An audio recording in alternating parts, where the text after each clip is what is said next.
What is going on, internet? I hope you're doing well. I am doing fantastic. And before I get going, I just want to say happy Thanksgiving. That's the day people try to eat every turkey, pumpkin, and cranberry on the face of the earth. Now, I didn't want to do Thanksgiving this year. I didn't even really want to make a Thanksgiving recipe because, to be honest with you, I'm Canadian. And in Canada, we celebrate Thanksgiving a month before.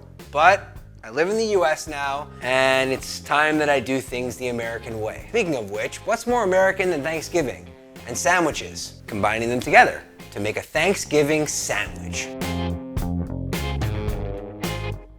Right about now, you might be wondering to yourself, the hell is a shooter sandwich anyway? And for a while there, I was wondering the same thing. But I did know, regardless of what it was, I had to make one. A shooter sandwich is really the only way to get maximum amount of ingredients into a manageable sandwich. And what better time of year to make that happen than Thanksgiving? Look at your Thanksgiving dinner table. Look at all those options. Now think to yourself, how can you get all of those options into one sandwich? You shoot it. I don't even know if shooting is the proper verb, but we're going with it. We're gonna shoot it. So as you've seen here, we have all these ingredients. We got green beans, we got sweet potatoes, we got stuffing, cranberry, obviously some turkey. I also got some gravy because what's the Thanksgiving dinner without gravy, right? Don't ask me to give you individual recipes for all these things. That is not my job and it's not the point of this recipe.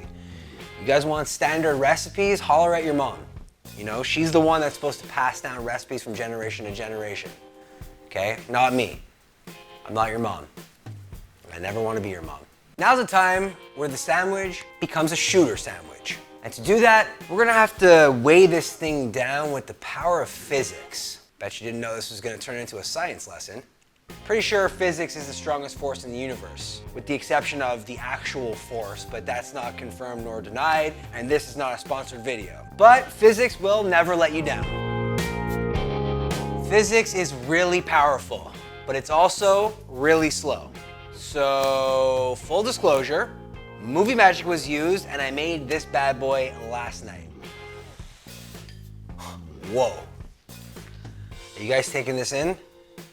The best thing about Thanksgiving is the colors. You got the sweet potatoes, you got the stuffing, turkey. I could see some of the cranberry in there, which I'm not even mad at. And then the green beans and everything repeats on top.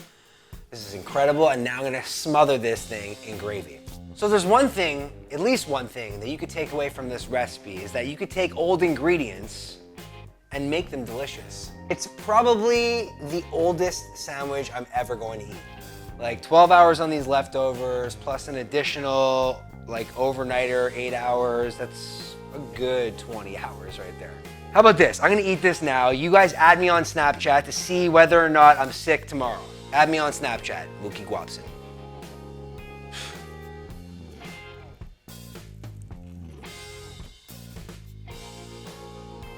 I get the stuffing first, then the sweet potato. I get the crunch of the green beans and the fried onions, and then boom, hit you with some turkey.